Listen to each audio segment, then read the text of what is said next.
Hi friends, welcome back to my channel. Telugu cine పరిశ్రమలో megastar Chiranjeevi గారి పేరు ఒక చరిత్ర, ఒక శిఖరాగం. ఆయన తెరపై చూపించిన ఎనర్జీ, నటనలోని వైవిధ్యం, డాన్స్ స్టెప్పులు, సామాజిక స్పృహ కలిగిన పాత్రలు అన్నీ కలిసి కోట్లాది మంది అభిమానుల హృదయాలను గెలుచుకున్నాయి.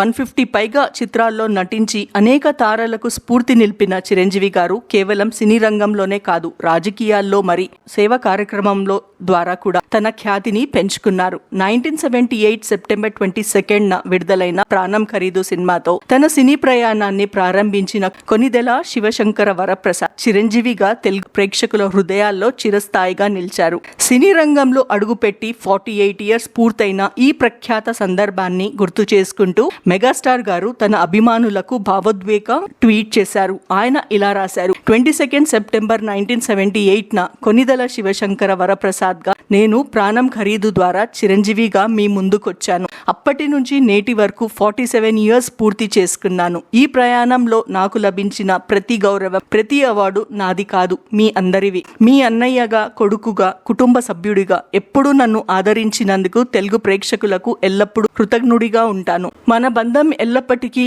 ఇలాగే కొనసాగాలని కోరుకుంటూ కృతజ్ఞతతో మీ చిరంజీవి అని ట్వీట్ చేశారు. ఈ అరుదైన ఘనతని పురస్కరించుకొని మెగా ఫ్యాన్స్ సోషల్ మీడియాలో #47 ఇయర్స్ ఆఫ్ చిరంజీవి ఎరా #ని ట్రెండ్ చేస్తున్నారు. చిరంజీవి కెరియర్ లోని గుర్తుండిపోయే సన్నివేశాలు, పాటలు, డాన్స్ లను షేర్ చేస్తూ అభిమానులు విషెస్ చెప్తున్నారు. ఇటీవలే 70 ఇయర్స్ పూర్తి చేసుకున్న చిరంజీవి గారు ప్రస్తుతం వరుస సినిమాలతో బిజీగా ఉన్నారు. విశ్వాంబర మరియు మనశంకర వరప్రసాద్ గారు చిత్రాల్లో నటిస్తున్నారు. బాబీ దర్శకత్వంలో దసరాకి కొత్త సినిమా సెట్స్ పైకి వెళ్లనుండగా అనిల్ రావిపూడి దర్శకత్వంలో తెరకెక్కుతున్న మనశంకర వరప్రసాద్ గారు చిత్రం సంక్రాంతికి రిలీజ్ కానుంది. మరి ఇలాంటి ఇంట్రెస్టింగ్ టాపిక్ కోసం please subscribe to my channel.